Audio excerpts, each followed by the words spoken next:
Time to get to our panel right now. Joining me here in the studio is Stephen Moore. He is a former senior economic advisor to the Donald Trump campaign for president, and he's a distinguished visiting fellow at the Heritage Foundation.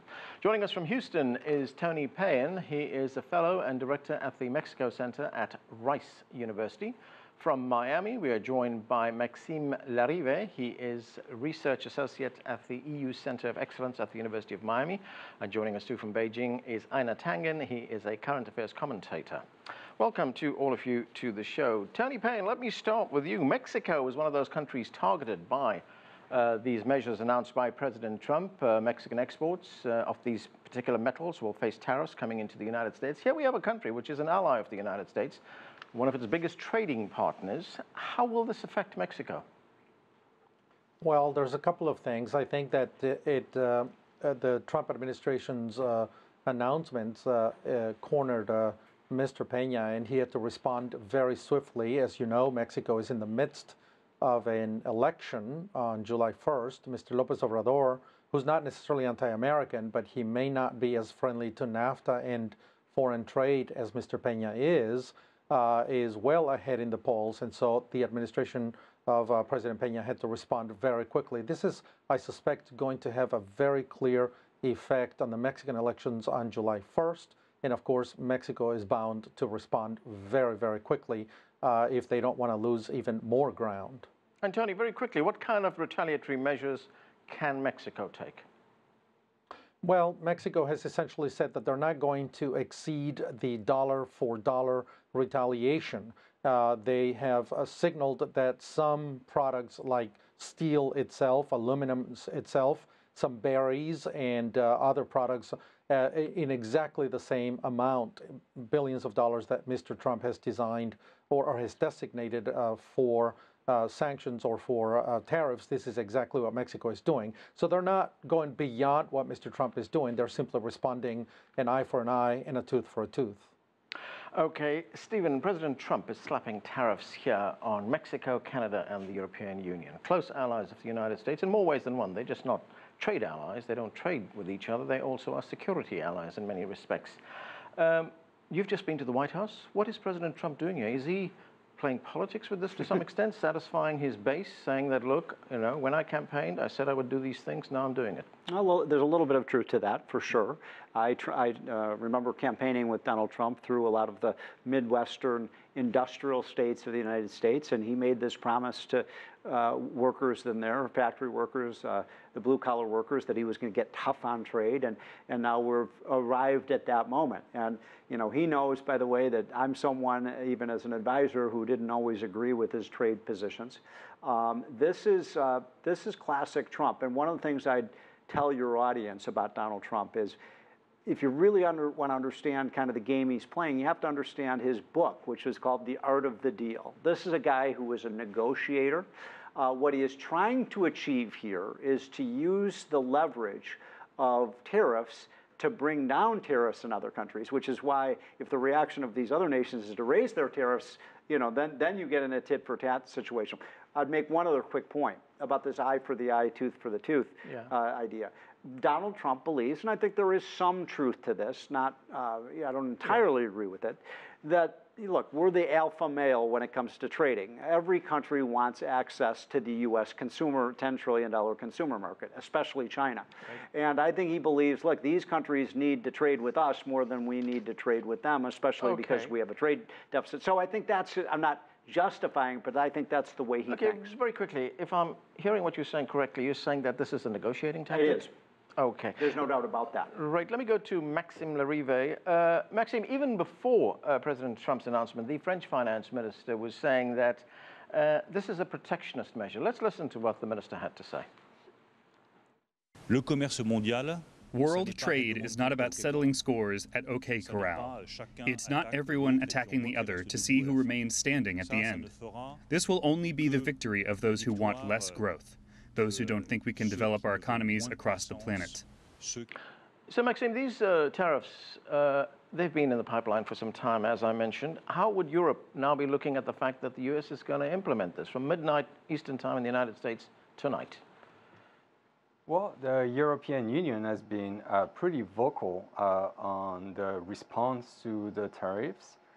We listened to Bruno Le Maire, the finance minister of France, but when it comes to the European Union, the president of the Commission, Juncker, has been mentioning and identifying those tariffs as clear protectionist measures. The Trade Commissioner of the European Union, Cecilia Malmström, has been as well releasing a series of news release and press release. And the way the EU is going to respond to those tariffs are going to be following a two-step process. First of all, mid-May, the European Union decided on a set of and identify a series of products where they could respond in terms of rebalancing tariffs, as they call it. Yeah. Those tariffs could be implemented by June 20. The list is pretty substantial, and that will add up to the total amount that is expected to be lost. Maxime, right. Yep. Just one point, Stephen Moore just mentioned a moment ago that this could be a negotiating tactic on the part of the U.S. administration right now. Would the Europeans see it the same way? Absolutely not. I think that's been very clear from the response of the European Union, and President of France, Macron, said it. The European Union does not negotiate with a gun on their head. And the Europeans are not seeing this as a proper way to interact between close allies over 70 years that have been key in developing a multilateral system that has worked for the Europeans and the Americans.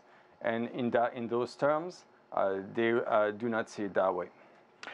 Einar Tangen, just a few days ago, President Trump announced a 25% tariff on $50 billion worth of goods on China. Today it was the turn of the Europeans. It was also the turn of the two big neighbors, north and south of the United States, big trading partners with the United States. What do you make of it? President Trump did say before he became president that he was going to put America first. Is this a U.S. president, in some respects, who's becoming a little bit more isolationist? Well, more than just a few respects. This is America, not making America great again, but making America isolated forever. I mean, he has, in essence, declared war on 60% of the world's GDP. I just don't know how that's going to work with the U.S. only being at a little less than 25%.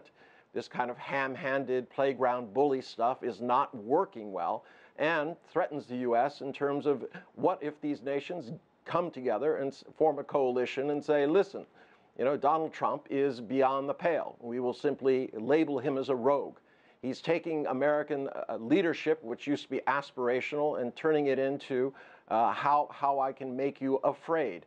This is not going to work, and it's not going to work well for the United States. Stephen, you just heard that playground bully stuff. 60% of the world's GDP affected by this. Nations could get together, they could unite against the United States.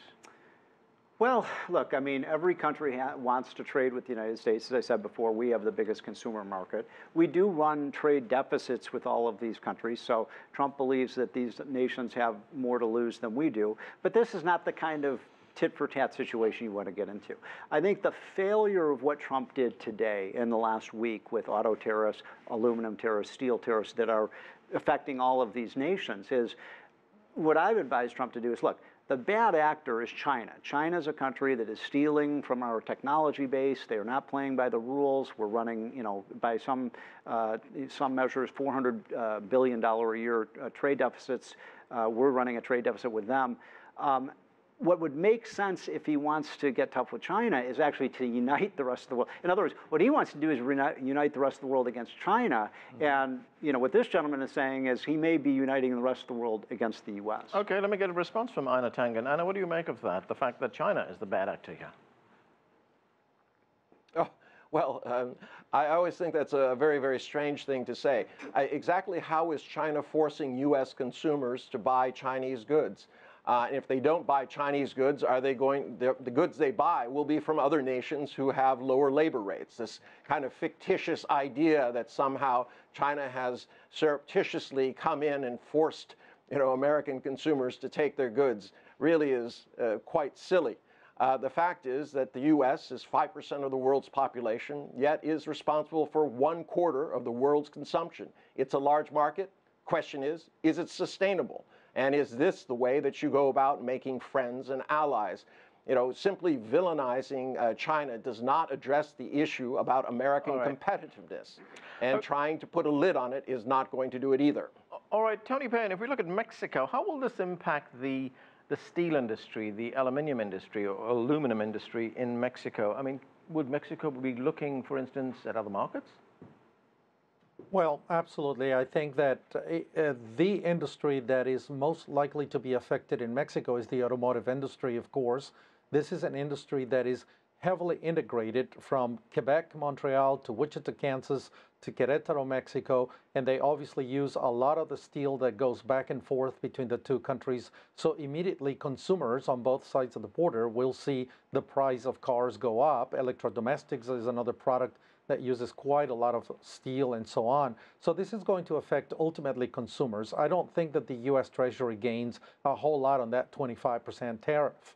It is really consumers at the end of the day who are going to pay higher prices for this. And it's not going to help anybody. I don't think that this is a good way to go about getting better terms for the United States. I think this is a very strident, very public, very bullish way of trying to get your way when you can really have very effective teams that negotiate behind closed doors and probably can cut very good deals for everybody and that benefit producers and consumers everywhere. Stephen, if we look at how these measures are being implemented, as we heard our correspondent tell us at the beginning of the show, President Trump is using Cold War era laws to invoke this national security laws and slapping these tariffs. I want you to listen to what the Canadian Prime Minister Justin Trudeau had to say. Let's watch. The argument that Canadian steel that is in American armored cars and Canadian aluminum that is in American fighter jets could somehow be a national security risk becomes even more absurd when one tries to apply it to cars or car parts made in Canada. And Prime Minister Trudeau, Stephen, also said these tariffs are totally unacceptable. They are an affront to the security partnership between the United States and Canada. Why use national security legislation to impose this? Well, that's a good question. Look, I agree with, in this case, I agree with Mr. Trudeau. I mean, there are some cases where you have strategic assets or minerals, or you could even possibly make the case that steel is something an industrial country needs to maintain its military. But automobiles? I mean, come on, that's just not a very credible claim to say our national security is at stake because we're driving German or Japanese autos. But I want to go back to this point about China because I think it's really important. Right. Look, China, right now in the United States, this administration, and I advise Donald Trump, we don't believe that China is a friend and an ally. We believe they have become an enemy and an adversary. I mean, look, a country that is arming the lunatic of the world in North Korea is not a friend. Second point. Look, they're stealing $400 billion a year from us in terms of our technology. How can we possibly, we can't, look, the status quo doesn't work for us anymore with China. Right. They're going to have to reduce their tariffs, and they're going to have to stop stealing our technologies, or they're going to get hit with these tariffs. It's that simple. I don't think President Trump called them hostile or an enemy. I think he referred to them as a strategic competitor. Okay. But let me get the response from Einar Tangen. Einar, what do you make of what you just heard? Well, first off, it's unfounded allegations. Where is this $400 billion that you're talking about, and why haven't you mentioned the $50 billion that the U.S. receives in IP remittances? Not all from China, but a good portion of which is from China. Right. I mean, this idea of popularizing these kind of sound bites about the U.S. being under threat from China is just ridiculous. Where's the facts to back this up? Well, there was a report that came out. Right now, the U.S. has... Sorry, I was just going to say, this is not my number. It's the U.S. Trade Representative commissioned a study, and they estimate about $600 billion a year of U.S. intellectual property is stolen by the rest of the world, and about 2/3 of that comes from China. Okay. I want to move to Maxime. And where those numbers come from? Sorry, where are the numbers from?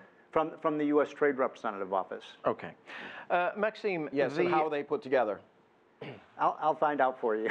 I don't know that aspect of it. Okay, I want to bring but it's a lot of money. We know it is. Right. I want to bring Maxime in. Maxime, the president of the European Commission, Jean-Claude Juncker, has called these tariffs protectionism pure and simple. Let's listen to what he had to say. It's totally unacceptable that a country is imposing unilateral measures when it comes to world trade. This is a bad day for the world trade. We also heard Germany's foreign minister, Maxime, Heiko Maas, the foreign minister, call these tariffs, the decision to impose the tariffs, unlawful. Is it unlawful? Well, unlawful, there will have to be a court to decide on this. Yeah. But when it comes to the view of the Europeans, I think we need to understand the way they perceive the world. The European Union is a complex entity of 28 member states. And the way the European Union engage with the world is with multilateralism. Those kinds of unilateral tariffs and quotas, citing national security ground, with most of NATO allies, does not really make so much sense for the Europeans. In addition, when we look at Germany, that will be the main member states suffering from those quotas and tariffs, as the country exports quite a lot to the United States. So I think that will be the case. The second aspect, that I would like to make is, in the rebalancing tariffs, after that, the European Union is submitting a case to the WTO, the World Trade Organization. Right. And they will expect the WTO to look at it. Now, one of the problems of the WTO is, over the last 2 years, not all the members have been appointed for the appellate board of the WTO, which reviews those things. And the US has been blocking these appointments.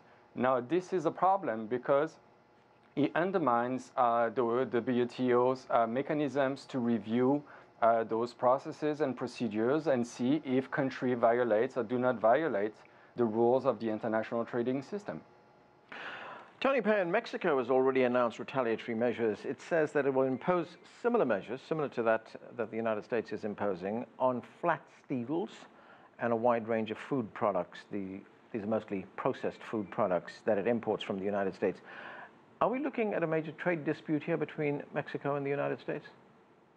It is quite possible. You know, Mexico, from the very beginning, when Trump began beating on Mexico, which is an ally, by the way, it is really unreasonable to use the national security authority of the president to initiate a trade war, especially with Canada and Mexico, who have been very cooperative and very integrated to the U.S. economy. I cannot think of a single major national security threat. They're not using obviously steel to build tanks and planes that are kind of accumulating at the border ready to attack the United States. None of that really holds. What we're looking at is the fact that Mexico has clearly identified a couple of strategies. One of them is going to be to hit the food industry. That's crucial to Mr. Trump's base because pork, for example, in South Carolina, a lot of the food processing plants in the south of the United States, a lot of the grain that goes into Mexico comes from the Midwest, which voted heavily for Mr. Trump. So clearly Mexico has identified some of those constituencies, and they're going to target those constituencies. I'm afraid that if this goes on, it can turn into a serious war.